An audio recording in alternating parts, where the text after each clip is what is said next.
Saturday morning, and time to drop in at the Sportsman's Club for another of the favorite sports stories of Grantland Rice.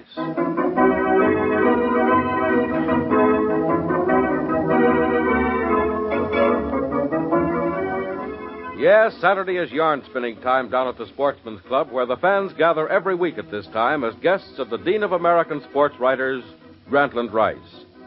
Grantland Rice has been in the press box for all of the big sporting events of the past 30 years. He knows the fans and he knows the sports. But he's also collected many a sporting yarn, and he shares them with his friends in these Saturday morning sessions of the Hot Stove League. So now let's drop in at the Sportsman's Club and meet Grantland Rice.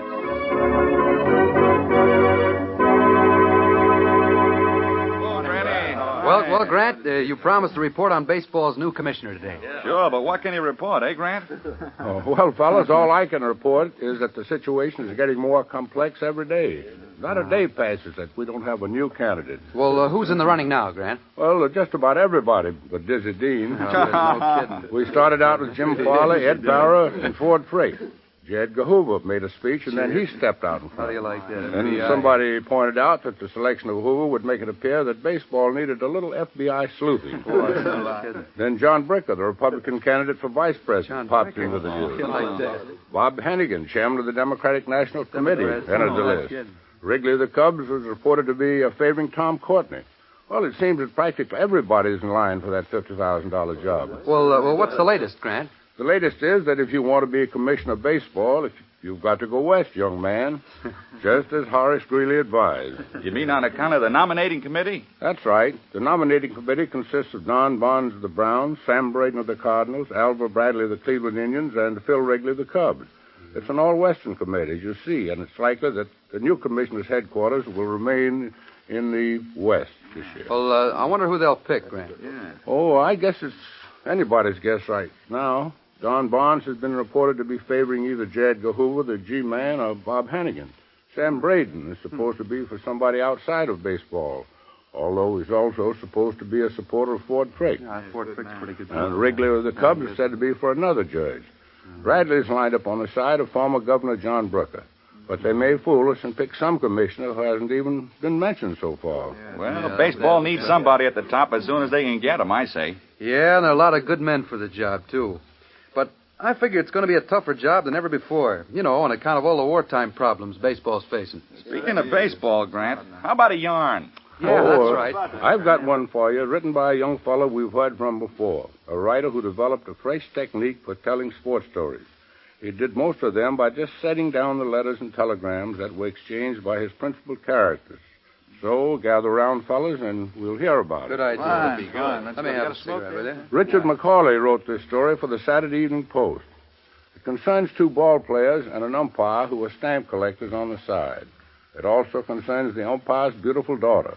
But mostly it is about Danny Mannion, the first baseman, who hated everything about umpires except their beautiful daughters.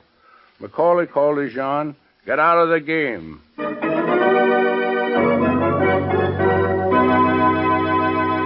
Well, this pitch tells the story, folks. 2 out, bases filled, and the count is 3-2 on Danny Mannion. Last game of the season. Joe Pearson's out there on the mound, taking his time, nice and easy. Here's the windup, and the pitch.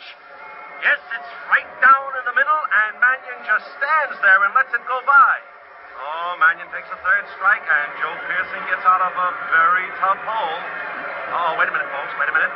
Mannion didn't like that decision a bit. He's protesting vigorously to umpire Maloney. Vigorously is the word. Mannion is certainly burned up. Why, you robber, you blind Tom. That ball was 2 feet on the outside. That'll be enough of that, Mannion. Yeah, well, let me tell you something. If you can't see better than that, you better start selling pencils. I'm warning you, Mannion. You're warning me. Well, I'm warning you. I ain't taking this. I'll go to the league with it. Well, what's the matter, Mannion? Didn't you see that last one? Listen, Pearson, admit it. That ball was wide, wasn't it? I just throw him, pal. A man here calls him. Oh, yeah? Well, how much you paying this guy to call him your way? Cut it out, Mannion. No more cracks like that. Yeah, well, just look under your pillow tonight, Maloney. You ought to find something pretty nice. Mannion, get out of the game. Oh, yeah? Get out of the game!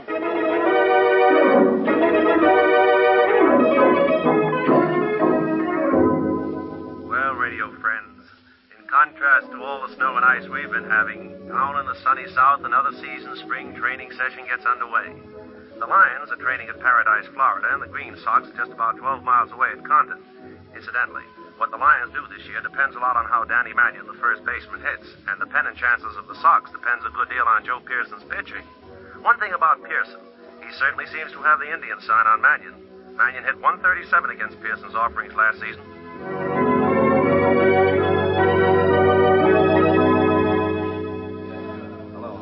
Oh, boy. Take these bags to 876. Yes, now, please. You got the mail from me?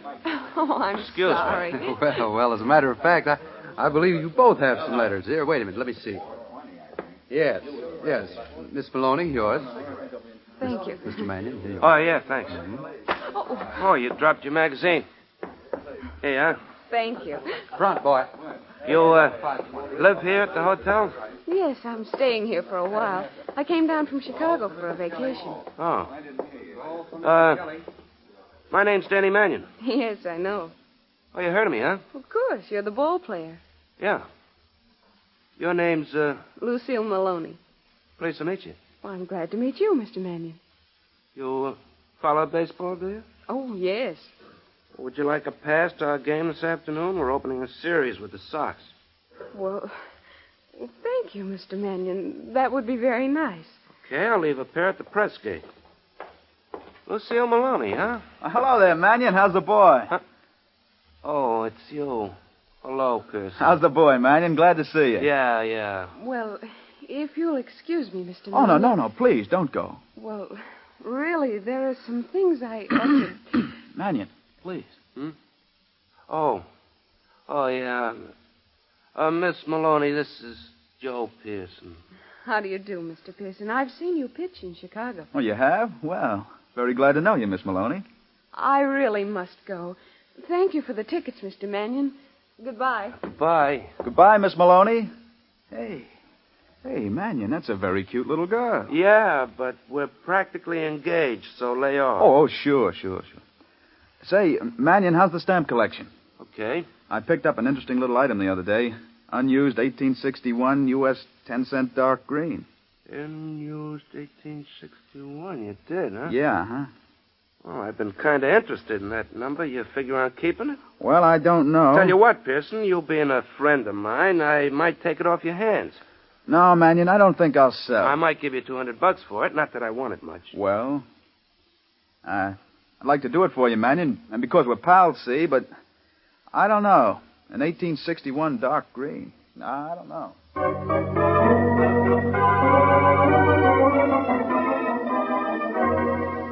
Mr. Peter Selden, National Philatelic Association, New York. Dear Pete, this'll kill you. You know Joe Pearson, the Sox pitcher. Well, he's a stamp collector, too. I got to talking to him, and he mentioned that he had an unused 1861 U.S. 10-cent dark green. Not thinking he'd take me up, I offered him $200 for it. Well, a dumb John seems to think he was getting away with something. But as I remember, the catalog value of the stamp is $300. So if you got a buyer at that price, I'm ready to take my $100 profit. Then I'm going to tell Pearson about it. Boy, will he be burned up.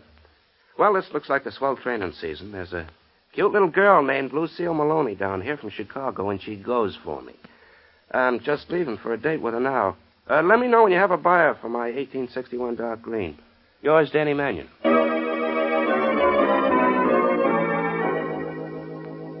Mr. Danny Mannion, Hotel Walton, Paradise, Florida. Dear Danny, you should carry your catalog with you. That stamp you paid Pearson $200 for is listed at $150. I hope you have better luck with the girl. Sincerely, Pete Selden.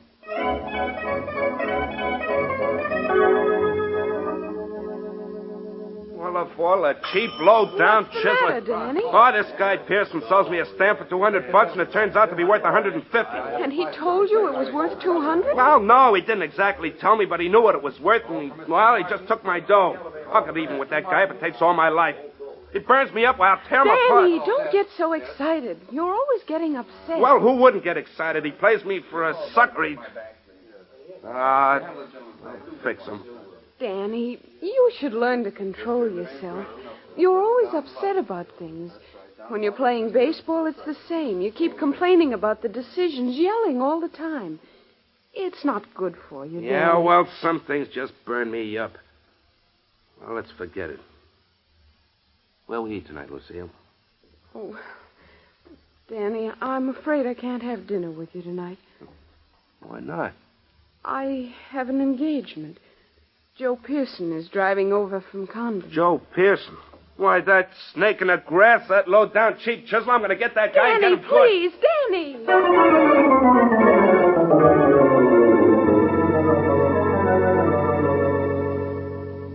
Miss Lucille Maloney, Hotel Walton, Paradise, Florida.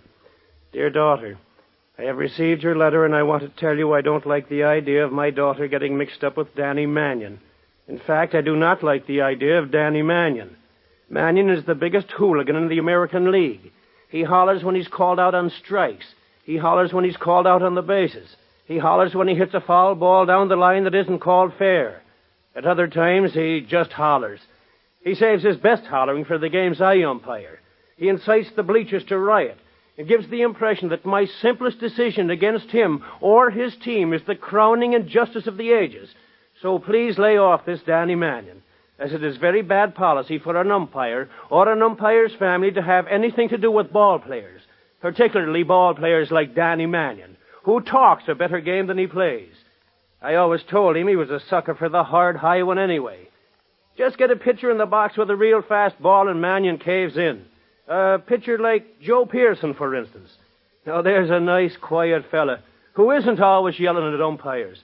Love, Dad.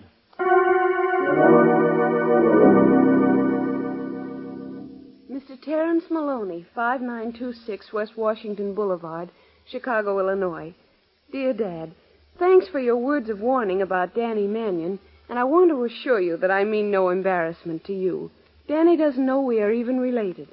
He's not really a bad fellow, Dad. He's just high-spirited.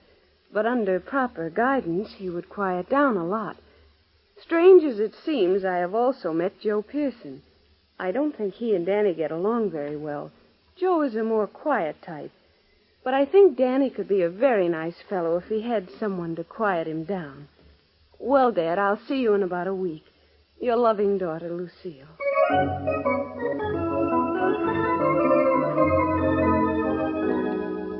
Well, Lucille, I guess this is goodbye for a while. Yes, Joe. But I'll get to see you when I come to Chicago, won't I? If you want to. Sure I want to. I'd like to see you a lot. Salt and pepper? Thank you, Joe. And I hope you have an awfully good season. I think I will. My arm never felt better. Oh, and look, just between you and me, I've been working on my screwball. It's breaking swell. I ought to win 20 games. The screwball? But, Joe, don't you think you ought to concentrate on your fastball? Well, no. What makes you say that? Well, a lot of hitters seem to hit curveballs all over the lot. But they have trouble with fastball pitchers like you. Danny Mannion, for instance. Uh-huh. I understand he's a sucker for the high, hard one. Yeah. Yeah, he is. Hey, you know, Lucille, I think you may be right at that. Maybe I ought to stick to that high, hard one. I don't think you'd be making a mistake, Joe. No. Hey, maybe you got something there, Lucille. Yeah, maybe you got something there. Catch it?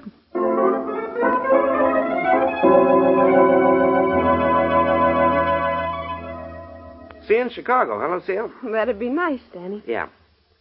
You know, Lucille, meeting you has done things for me. I feel great. Going to have a great year. I'll hit 350, maybe better. Danny. Yeah, baby? Don't you think you ought to be a little more dignified on the field? Not shout or holler so much. Not fight with the umpires so much. I mean, well, couldn't you be a little more dignified? Me? Dignified? Oh, baby. This baseball business isn't dignified. You can't look very dignified skidding into second base with your spikes high, can you?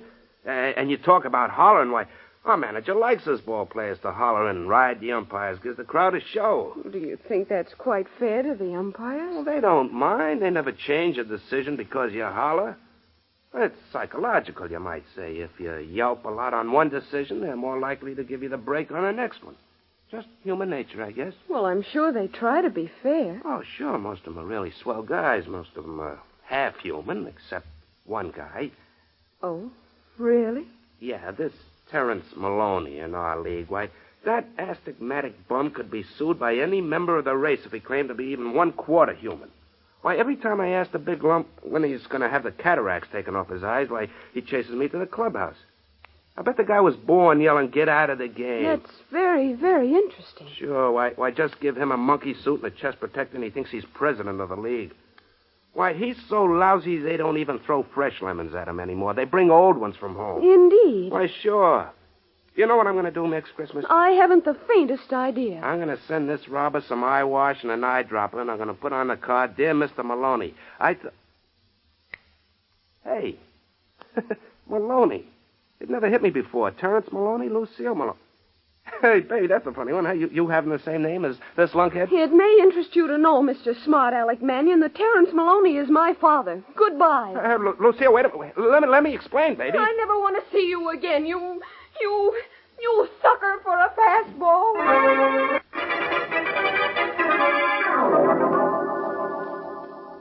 Miss Lucille Maloney, 5296 West Washington Boulevard, Chicago, Illinois. Dear Lucille, I don't think it was very nice of you to walk out on me the way you did. How was I to know that old foghorn Terrence Maloney was your father? To tell you the truth, I was very interested in the fact that old Brass Lungs has a daughter at all, because I never thought anybody'd marry an umpire.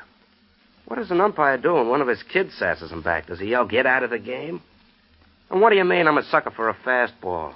Well, listen, I can hit Gomez and Grove, and I don't call that limping thing that Joe Pearson throws up at me a fastball. Regards to the old man, and tell him I'm planning to send him a C&I dog that ought to help him in his work. Love and kisses, Danny. Mr. Danny Mannion, Hotel York of Philadelphia. Dear Mr. Mannion, I don't claim to know much about baseball, Mr. Mannion, but the last I heard they were paying off on base hits, not on alibis. You're batting .097 against Joe Pearson, and you can't blame all that on the umpires. Yours truly, Lucille Maloney. And now for some late sports news. The Lions got 12 hits off of Joe Pearson of the Green Sox today, but this sizable cluster of base knocks didn't produce a single run, principally because Danny Mannion failed 5 times with men on bases every time to shove the ball past the infield. In the meanwhile, the Sox bunched 3 hits in the third to shove across 2 runs, and in the 7th scored 1 run on a surprise homer by Joe Pearson. Final score, 3-0. Mr. Danny Mannion, Hotel York of Philadelphia. Dear Mr. Slugger, I see where you showed the fans what you could do yesterday. I suppose it was my father's fault you couldn't get the ball out of the infield. Now that you've got another look at Joe Pearson's fastball, have you changed your mind about it? Why don't you try using a lacrosse bat? Sincerely, Lucille Maloney. Miss Lucille Maloney, 5296 West Washington Boulevard, Chicago, Illinois. Dear Miss Cantor Benny Hope Maloney, why don't you drop it, baby? Your old man supplies all the comedy necessary in your family, only he's lots funnier because it's unconscious. However, I still like my babies brainless. Still yours, Danny. Mr. Peter Sheldon, National Philatelic Association, New York. Dear Pete, I'm interested in a certain stamp which you may help me to get. It's the U.S. 1893 Columbian 4-cent issue with the error in color. I don't want to pay any $800 for this unused stamp, but see what you can do. I had hard luck with my little Chicago girlfriend. I'd pop off about Terrence Maloney, who it appears turns out to be her old man. She's taken a very belligerent view of the whole thing, and at present seems to be very much interested in one Mr. Joe Pearson of the Sox, who is still by way of being my personal dose of potassium cyanide. He keeps rubbing it in about the deal he put over on me about the 1861 dark green stamp. Well, with Terrence Maloney behind the plate, it's a million times worse. Baseball players have their worries, too. Yours, Danny Mannion.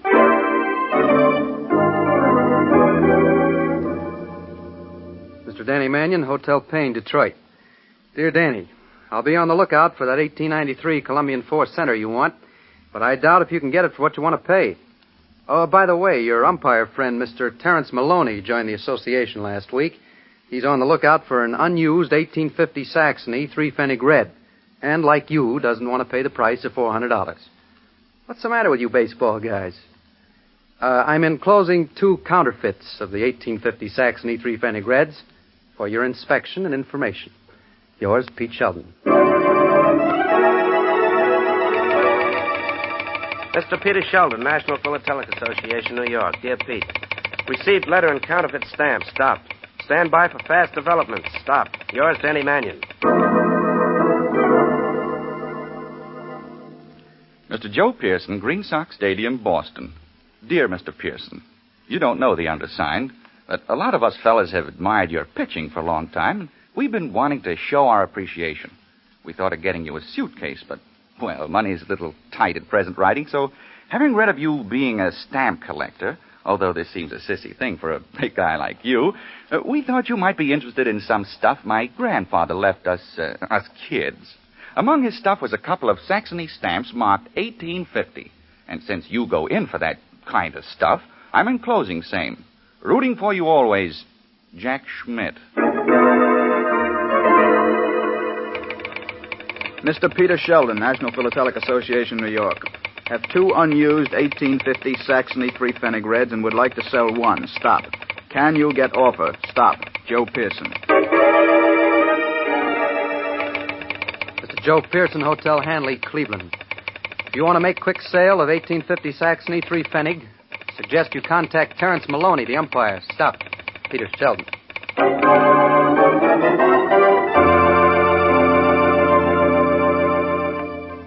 Hello? Hello, baby. I beg pardon. It's me, the old boyfriend, Danny Mannion. Yes, Mr. Mannion. And whom did you wish to speak to? Oh, come on now, baby. You know I don't want to talk with your old man. How are you, baby? How's about going out someplace for some music and chow mein, huh? I'm very sorry, Mr. Mannion. Oh, don't be like that, baby. I'm sure it would be most embarrassing for you to be seen in public with the daughter of an umpire who needs a seeing-eye dog, Mr. Mannion. Oh, baby, that was just a gag. Forget it, kid. Come on, what time will I call for you, huh? I'm very sorry. Goodbye, Mr. Mannion. Hey, baby, what?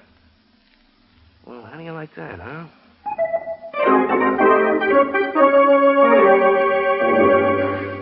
Hello?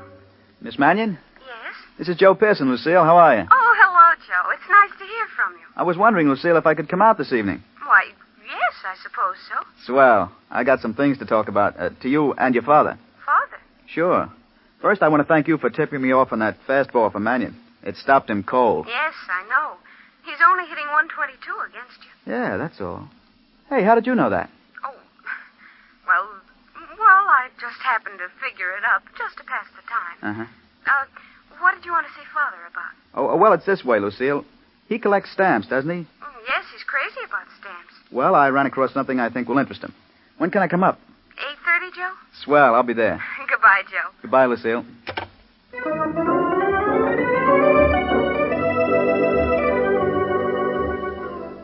Well, there it is, Mr. Maloney. An 1850 Saxony 3 Pfennig Red. Beauty, isn't she? Mm-hmm. Yes, very nice, Pearson. I heard you were interested through the association, Mr. Maloney, and knowing Lucille, I thought I'd give you first chance at it. Ah, very nice of you, Pearson, very nice. What did you take for the stamp? Well, the catalog price, $400, sir. Very fair price. But, Dad, $400 for one little stamp?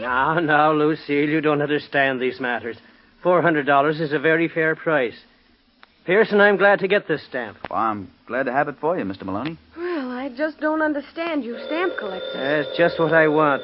I've wanted an 1850 Saxony for a long time. Pardon me, Pearson, the phone. Hello. Mr. Maloney, this is Danny Mannion. What? Now, wait a minute, Mr. Maloney. Wait a minute. I got to see you about something very important. Very important. I don't think I care to talk to you, It's not Mr. about baseball. It's about stamps, Mr. Maloney, and it's very important. Stamps. Well, suppose you drop around in the mornings. Swell, Mr. Maloney. Goodbye. Goodbye.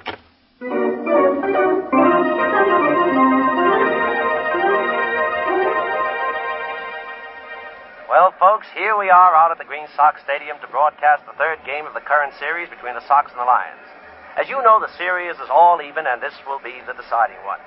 The batteries today will be Hancock and Kowalski for the Lions, and Joe Pearson will be flinging in that fastball of his for the Sox with Whitey Kane behind the plate.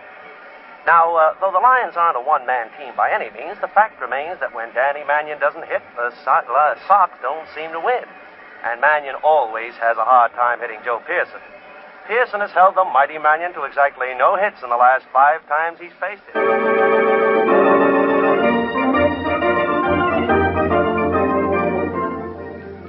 One down. Men on first and second, and Danny Mannion at bat. If Danny does like he did last week against Pearson, there'll be a double play here. Now Mannion is complaining about something to umpire Maloney. Maloney's calling for the ball. He's looking at it. And Maloney throws the ball out of the game.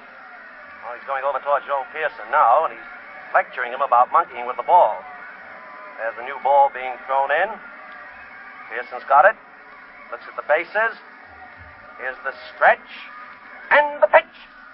Wow! There it goes, out to right center. It bounces against the wall out there. Hipples home. Here comes Cooley, and Danny Mannion pulls up at third with a triple. Now Danny Mannion thumbs his nose at Joe Pearson, and Joe doesn't like it. I've seen Joe pitch many times, but I've never seen him so fussed as he is today.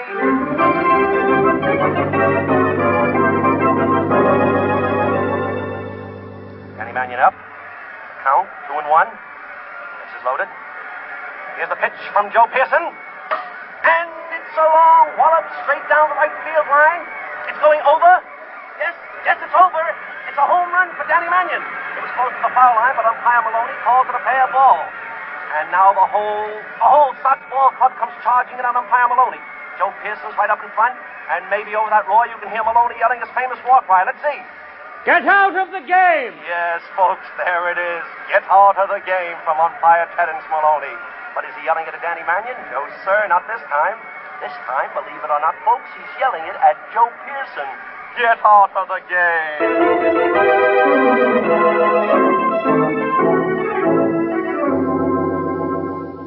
Mr. Danny Mannion, care of the Lions, Fenway Park, Boston. Dear Danny, I want to tell you how very proud I am of the dignified way you acted in the last game with the Sox, and how dreadful I thought that Joe Pearson behaved. I think Daddy was perfectly justified in throwing him out of the game, don't you? Also, I was glad to see that all the hits you got off Joe Pearson were off his fast ball, proving that you're not a sucker for sane. Also, I want to thank you for what you did for Daddy in the matter of the stamps and Joe Pearson. I'll be waiting to hear from you next time you come to Chicago. As ever, Lucille Maloney.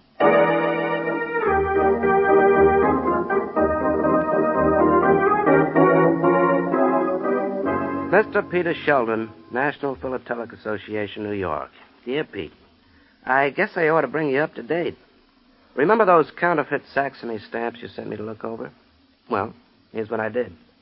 I mailed them to Joe Pearson and acted like I was a fan sending them to him as a gift.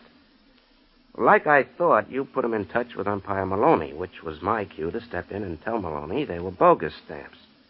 Well, I got hold of an expert on these stamps, and Maloney and me went to Pearson and put the evidence before him. Well, of course, it didn't take 2 minutes to prove Joe's stamps were phony, and boy, was Joe sore. Only not so sore as Mr. Maloney. The next day, Mr. Maloney forgot there were any corners on the plate. If Joe wanted to put over a strike, he had to groove it right down the middle. Well, Joe crabbed all afternoon, but the climax came when Maloney yells at him, "Get out of the game." Well, thanks, Pete, for all your help. You'll be glad to know that me and the girlfriend are getting along fine. Tip me off on any stamp bargains, will you? Regards, Danny Mannion. P.S. Me and Mr. Maloney are pooling our stamp collections. You know what I call the old robber now? Pop. Yeah. On account of me and Lucille.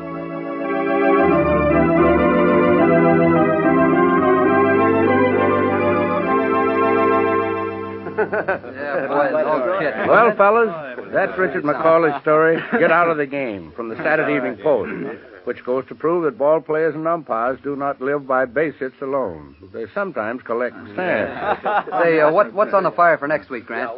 Well, next week we call for an encore by a writer we've heard from before. He's not only a writer, he was once a great athlete, member of America's Olympic team. His name is Jackson Schultz. Oh, yeah. And his story is called Ring Gunner. I think you'll enjoy it. So, see you all next week, fellas. Right. So long, Bill. So long, Jack. Remember, we'll be back next Saturday at the Sportsman's Club with another sports story selected by Grantland Rice. This is the National Broadcasting Company.